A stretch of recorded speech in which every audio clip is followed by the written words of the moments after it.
үзэгчд бол мэдж байгаа юм. Яг Башогийн сүүлийн өдрийн сүүлийн яг 1 минутын шторк бол бүгдийг ингээд багцлаад үзэгчдэд хүргэдэг. Олон сайхан үйл явдлууд бас сая 5 хүнд хүрлээ.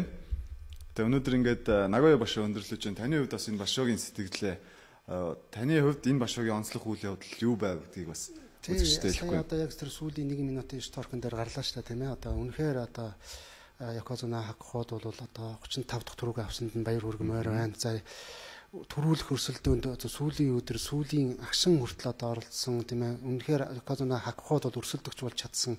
Yokozuna Kakuro Anandад бас баяр хүргэе.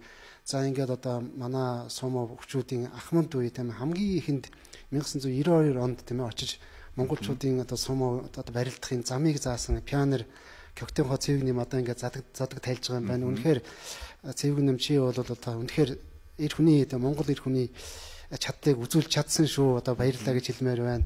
За тэгээд шинээр Оз ихэд солонд төрсэн Тэрнөө хүчээ ган эрдэнэтэй баяр хүргэе. За Япон бөхчүүд бол Точоозонд бас баяр хүргэмээр байна. Үнэхээр тэмцээнийг сонирхолтой сайхан болгож чадлаа. За тэгээд Ичнорон маань одоо дараа чинь бачаа дээрээс өөрийнхөө юу чаддгийг харуулах байх. Тэгээд шинээр дээд зэмданд барилдаад харамсалтай дөнгөд 7 даваад 8 давж чадаагүй Сэро өнөө бол дахиад дээд зэмданд гараад ирэх байх. Ингээд яриад байвал одоо дуусахгүйгээр их сайхан тэмцээн болж өнгөрлөө. Ер нь бол тэмцээн болгон сайхан болдог. Гэхдээ энэ жилийн тэмцээн бол үнэхээр сайхан. Энэ жилийн 7 дугаар сарын тэмцээн бол үнэхээр сайхан боллоо.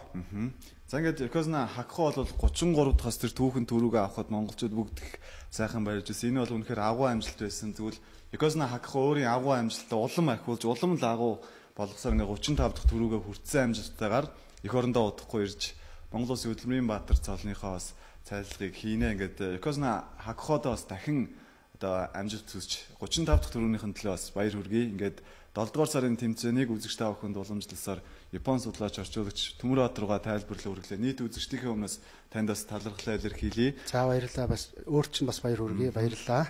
За тэгээд 9 дугаар сарын 13-ны өдөр мэрэгжлийн сумогийн Aki Basho Токио хотноо эхэлнэ. Тэгээд 2 сарын дараа энэхүү шууд нэвтрүүлгүүдээр бид эргэн уулзах болно. Тэгээд анхаарлаа хандуулан хагас сарын туршид бидэнтэй байсан үзэгч та бүхэндээ баярлалаа. За ирэх 9 дугаар сарын тэмцээнээр эргэн уулзлаа. Баяр та. За баярлалаа. Баяр та.